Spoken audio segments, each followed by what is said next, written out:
ముఖ్యంగా కవితమ్మ ఈరోజు ఎక్కడో గోదావరికంలో కూడా కాంగ్రెస్ పార్టీలో సామాజిక న్యాయం జరుగుతలేదన్న విషయాన్ని మాట్లాడే ప్రయత్నం చేసింది. నేను 4 ప్రశ్నలు ఆమెను అడగదలుచుకున్నా ఈరోజు. ఒకటి, ఇప్పుడు నిజంగానే సామాజిక న్యాయం కోసమేనా నీ పోరాటం? 2, నీ పార్టీలో నీకు సముచిత స్థానము లేదనా ఈ పోరాటం? 3, రావాల్సిన సొమ్ము, దోచుకున్న సొమ్ములో రావాల్సిన నీ వాటా రాలేదని నీ ఆవేదననా?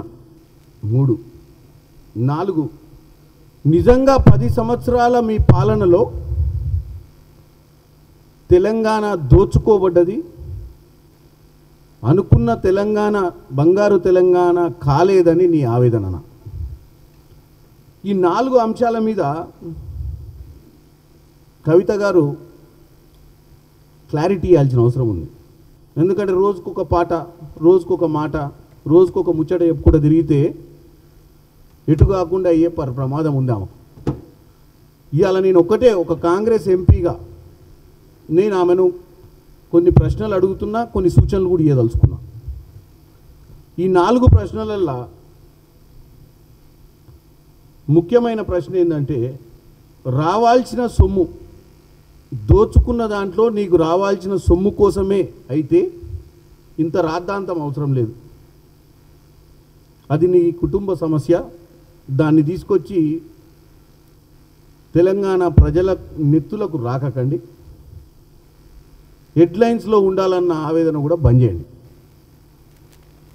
లేదు, మీరు నిజంగానే 10 ఏళ్ల పాలనల కాంగ్రెస్ పార్టీ తెలంగాణ అన్యాయం అయిపోయింది, తెలంగాణ ప్రజల సొమ్మును దోసుకున్నారు ఆ దయ్యాలు అనేది నీ ఆవేదన అయితే, మరి ఆ దయ్యాల పేర్లు చెప్పి, నేను ఒక పార్లమెంట్ సభ్యునిగా నిజంగానే మీరు పార్టీలకు అతీతంగా తెలంగాణలో 10 సంవత్సరాల్లో 8 లక్షల కోట్ల అప్పు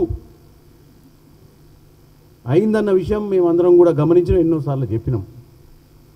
ఈ అప్పు దేని మీద ఖర్చు పెట్టిర్రు, ఈ అప్పులో ఎంత కమిషన్లు తిన్నారో మీ దగ్గర చిట్టా ఉంటే మీరు మీతోటి ఒక ఎంపీగా నేను కూడా ఢిల్లీకి వస్తా.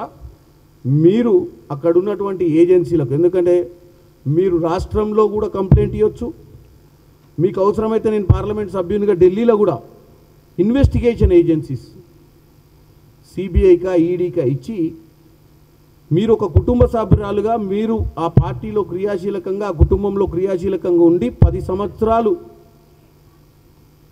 ఎలా దోచుకుర్రో మీరు చూసిరు కాబట్టి మీరు వచ్చి కంప్లైంట్ ఇవ్వాల్సిన అవసరం ఉందని కోరుకుంటున్నాను. దాంతో ఏమవుతుందంటే, మీకు ముఖ్యంగా నా సూచన, మీ మీద తెలంగాణ ప్రజలకు నమ్మకం ఏర్పడుతుంది.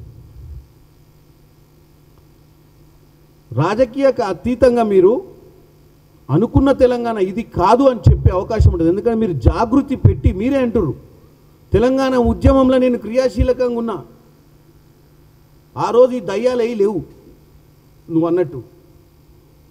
అంటే ఆ రోజు క్రియాశీలకంగా మా నాన్న ఒక్కడే నాయకుడు, మా నాన్న తర్వాత నేనే నాయకురాలి, నేను ఏ పార్టీకి పోదలుచుకోలేదు, మా పార్టీనే బాగు చేసుకుంటా అంటున్నావు. కాబట్టి నీకు ఒక మంచి సలహా ఇస్తున్నా. ఎట్లాగో కేసీఆర్ గారు పెద్ద మనిషి అయ్యారు, ఫామ్ హౌస్కి అంకితం అయిపోయారు. ఇప్పుడు తెలంగాణ రాష్ట్రీయ సమితి అని లేదు, భారతీయ రాష్ట్రీయ సమితి అయింది.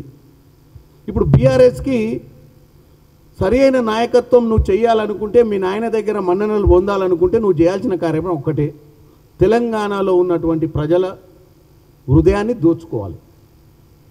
మరి హృదయాన్ని దోచుకోవాలంటే ఇట్లాంటి చిల్లరబల్లర మాటలు మాట్లాడుకుంటా పొద్దున స్టోరీ, సాయంత్రం స్టోరీ అల్లినాం అనుకో, చరిత్రలో చాలామంది నీలాంటి వాళ్ళు వచ్చిర్రు, చరిత్రలో చాలామంది నీలాంటి వాళ్ళు ఆగమైపోయారు.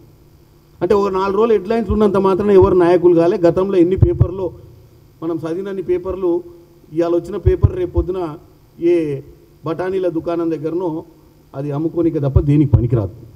చిరస్థాయిగా చరిత్రలో నిలిచిపోవాలంటే నేను చెప్పినటువంటి అంశం మీరు చెయ్యండి. మీకు పర్సనల్గా నేను మీ ఎమ్మటి వచ్చి కంప్లైంట్ ఇస్తా అంటే నేను కూడా వచ్చి ఆడ రిప్రజెంటేషన్ ఒక ఎంపీగా నేను మీకు మద్దతు పలుకుతా. ఎందుకంటే మనం తెలంగాణ ప్రజల్ని పదే పదే రోజు వాళ్లకు ఎంటర్టైన్మెంట్ కావద్దు. ఇలా మనం చెప్పే దాంట్లో చిత్తశుద్ధి ఉంది అని ప్రూవ్ చేసుకోవాల్సిన అవసరం అయితే డెఫినెట్గా ఉంది. Subscribe us and press the bell icon for more interesting updates.